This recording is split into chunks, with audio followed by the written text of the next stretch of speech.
Busy weekend for the candidates, with this being the sprint to the finish.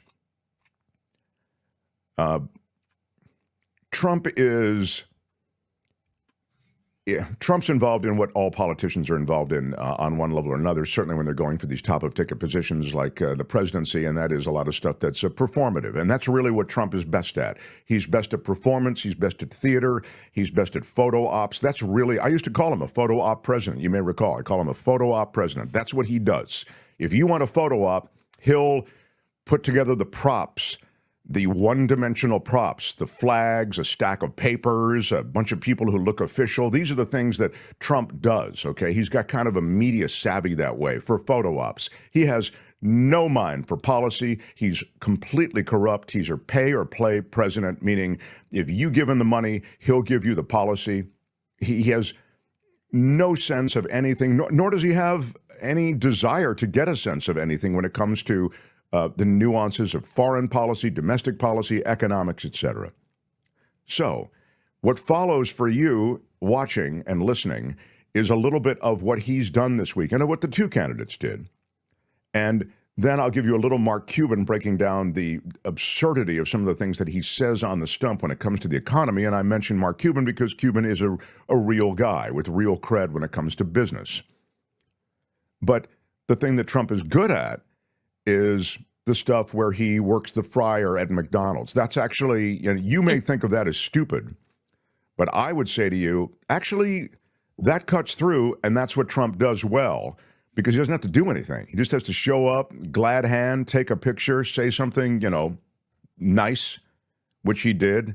So here he is working the fryer at McDonald's in Pennsylvania. So he got a briefing as to how to work it. And here it is. Go ahead, Tony. You run a little bit if you want. Hit forward right all the way over to the right and hang it right up there. And then we got another full timer. We got to hit that timer. Bring that one up. I'm going to take care of these. Okay.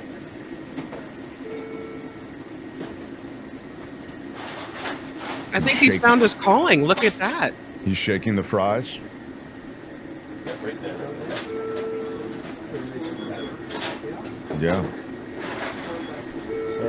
So he's working back there with McDonald's employees, and it's great. He's wearing the McDonald's apron. You've probably seen the video. So there it is. And as I say, I mean, you may laugh at it, and you may think, oh, that's just so obviously, he doesn't care about McDonald's and doesn't care. But the reason McDonald's is even part of the conversation, as you know, is because he's made up something. This is the implicit stuff that's happening, and indeed, it's more than implicit. He explicitly says that Kamala Harris lied when she said she worked at McDonald's. And of course, she didn't lie. She did work at McDonald's. She worked at McDonald's, I think, when she was in college. But more to the point, he seizes on McDonald's. Now he gets the photo op at McDonald's. It's a good photo op, as I've said, for the reasons I've mentioned. And he also gets to reinforce that she was lying. She never worked at McDonald's. I don't know why he sees this, but he has. And so that's something that he continues to say on the stump. But Maybe that's not all. Yeah. He never really had a job. Maybe it's because he feels that's one of his weaknesses. That he never, like most of us, had the first job at a fast food place, or the first job that wasn't a very good job, or whatever, that wasn't a high paying job is what I mean. Not a good job, but that, was a minimum wage kind of thing where you start out somewhere. He never had that. And it makes him look like he's not, normal. And so maybe that's why he's glommed onto this. Well, Kim's not wrong here, because I think it's interesting that we as the American public, certainly, and I would suggest it's reflected in the media coverage, blow past one important fact. He was born with a silver spoon in his mouth. He was given hundreds of millions of dollars by his dad. Now, initially, it wasn't hundreds of millions. It was more like 10 million in the very beginning. And then he built on that. He said it's $1 million, whatever. The point is, it wasn't $1 million. It was about 10 million or a little bit more. David K. Johnston details it all. But the point that Kim is making or implying is a real good one, because he did never work in a situation like this before. And by the way, that doesn't mean that someone isn't qualified to lead the country because they don't come from humble roots. But it is a weird thing that he's able to play this off in the way he does, and no one mentions that he was born with this silver spoon in his mouth. So, born on third, think you hit a triple type thing, Let's run the package, and here's what both candidates were doing this weekend. Tony's got the wrap package. Go ahead. Over the weekend, Donald Trump barnstorming Pennsylvania for what his campaign said would be the start of his closing message to voters. So if we win Pennsylvania, we win the whole damn thing, right? He's right about that. But his rally in that must-win state took a lewd and vulgar turn. The former president opening his speech with a 12-minute diatribe about the late golf legend Arnold Palmer, who grew up in the town, and how other players reacted after seeing him in the shower. I'm going to tell him the real story of Arnold. But Arnold Palmer was all man, and I say that in all due respect to women, and I love women. But this is a guy that was all man. This man was strong and tough, and I refuse to say it, but when he took showers with the other pros, they came out of there, they said, oh my God, that's unbelievable. I had to say it. Donald Trump working blue. We have women that are highly sophisticated here. When Trump eventually turned to his rival, he used profanity to attack Vice President Kamala Harris. So you have to tell Kamala Harris that you've had enough, that you just can't take it anymore. We can't stand you. You're a vice president. The S word. The worst. Trump drifted throughout his speech. In one 30-second riff, he went from pushing false claims about the 2020 election to complaining that President Biden is no longer in the race to talking about his hair. He got 14 million votes and he won. 22 people running, 22 Democrats there running. Oh, I'm looking at my hair up there. Let's see. Oh, I don't like it. I don't like it. Excuse me, I'm going to recomb my hair. Do you mind? I'll leave the stage for 5 minutes. I'm going to recomb my hair, Mr. Future Senator. We have David down here. Mr. Future Senator, you got to get him in. Despite pleas from his allies to focus on the issues, not personal attacks, Trump has only escalated his rhetoric. For the third time in just 1 week, repeating claims that his political opponents are the enemy from within. At one point even suggesting they could be, quote, easily handled by the military. The outside people, the so-called enemies, if they're enemies, and they might not be enemies, if you have a smart president, they can be handled. During an interview with Fox News, Trump was repeatedly presented with facts to challenge him on his false claims about January 6th. There was nobody killed here. Nobody had guns here either. There were people with guns. Well, really? I'd like to know. You mean in the rally, or they had some guns at their home? No, someplace? at the rally. Oh, really? Well, I have not heard that at all. No, I don't think so. Over a dozen members of the mob have faced gun charges as part of the attack. And at a campaign photo op at McDonald's, the former president fixated over whether Harris ever worked there, once again hedging on whether he would accept the results of the November election. It's a fair election. Always. I would always accept it if it's got to be a fair election. Billionaire Elon Musk, who's backing. Yeah, by the way, I want to get to Elon Musk in a moment, but that gives you an overview of the increasingly, I know it's a word that's used a lot, but I would just say it, unhinged. He's just so raw now, and you see in Trump both, and as you know, I try to call it fairly. I think the charm, and I know that's a weird word to maybe apply to it, but when it comes to photo ops, when it comes to personal interaction, Trump can be charming. He turns this sort of acidic, acerbic, nasty, toxic stuff, he turns that loose on the stump. And then he uses the S word and he digresses to something about, Arnold Palmer in the shower and the size of his genitalia. I mean, it's all really pretty remarkable. And it just defies all political norms. So he's all of these things, right? And he's also a guy who's completely has no political moorings, aside from the fact that he is embraced by a conservative movement, by a religious right movement. He's paid off for them with Supreme Court and judiciary appointments, and now they are trying to get him to the finish line again so that they can begin the rest of the job of turning America into a theocracy. That's what one arm of that party wants. But increasingly, it's an arm that has an oversized amplification of policy. You know, they're really able to dictate what they want. But on the economics, which is what this is all about, and what's where he's at McDonald's and he's talking about tariffs, and this is increasingly what he says over and over. There is some stuff from his pal Mark Cuban, who is a billionaire, has known Trump for a long time. His personal attacks are showing his insecurity because his opponent has working scruples, and he, no doubt, is getting nervous, says the Lady Beatrice. Thank you for that. I mean, I think he is nervous, but I think the Democrats are nervous too. I mean, no one's more nervous than a Democrat. Democrats are the worrying. They worry even when they have a lead.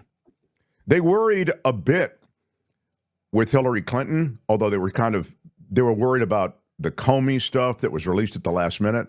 But just on the worry, I think Democrats are pinning the meter after Trump upset Hillary Clinton. I mean, really was not scheduled to win, if you want to think of it that way, in 2016. And I think since then, Democrats worry. Even though they had a victory by Joe Biden, they had a victory in the midterms. But I'll get into a bit of that with Gary Dietrich, because that midterm thing might be, in a way, something that throws us off the scent of what actually may be the outcome this time. And I'll expand on that when I get to Gary. Here's Elon.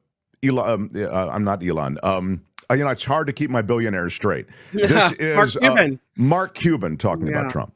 He says things off the top of his head that tend to often be ridiculous, if not insane. So now you've got Donald Trump getting involved in price caps and price controls to a greater extent than self-described socialist Bernie Sanders. And I think that just says so much about how far Donald has gone to, his socialist and communistic tendencies, right? And I know it sounds funny and a little bit out of whack, but it's true. Where it turns into lunacy is when you do across the board tariffs. And so to say that we're going to tariff 10% or 20% or 60% for China or any other countries, that's just inflationary, and that's just a tax on the American people. That's a sales tax through and through.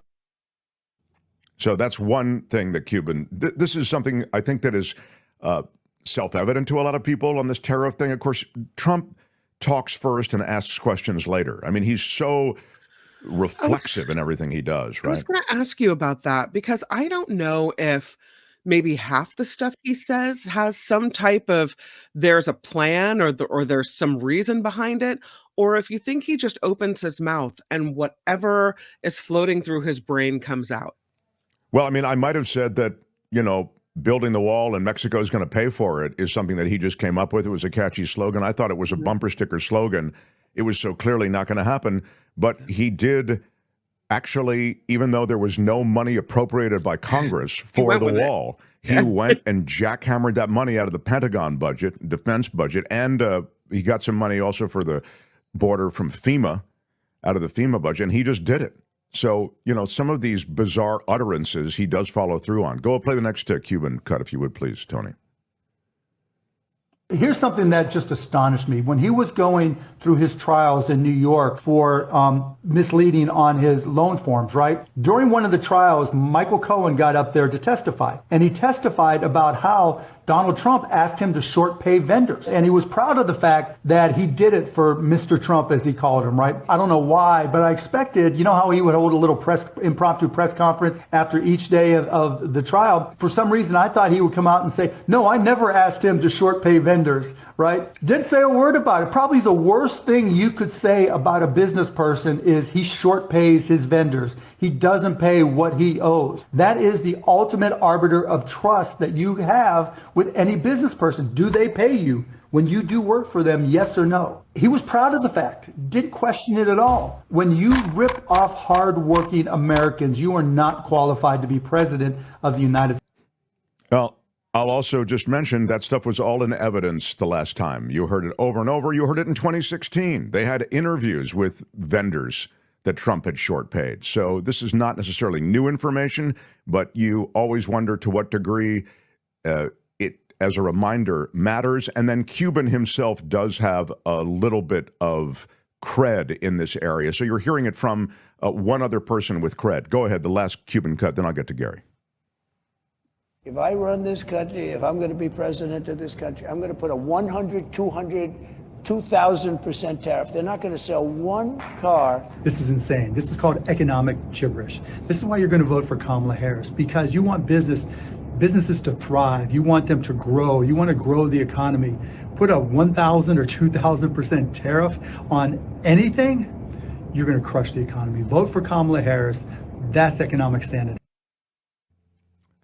So those are, I think, cogent messages, believable messages that come in bite-sized morsels from Mark Cuban. Let me take this one comment. Still, Mark Thompson wants us to believe that Trump is awesome and a smart guy. What? Well, I if that's what you get from what I have said, maybe you're not listening to the whole thing. Maybe I'm not making myself clear. I just don't understand how you can get that from the remarks I've made. You just don't get it, do you? I don't get you it. Don't. Again, I don't get it. I must not get it. But what I said was, and I stand by it, when it comes to photo ops and the theatricality of running, the performative aspect of being president or an aspiring president or head of state, that's the stuff Trump does pretty well. Putting a photo op together, there is an evil genius to that. When it comes to policy, anything that requires more than a one-dimensional take on anything, Trump doesn't know anything. We know that. You just heard Mark Cuban talking about it. Hi, it's Mark, and I thought that was great. Hit the notification bell. You'll know whenever there's a new video being dropped, and please subscribe to our channel to help us save the universe.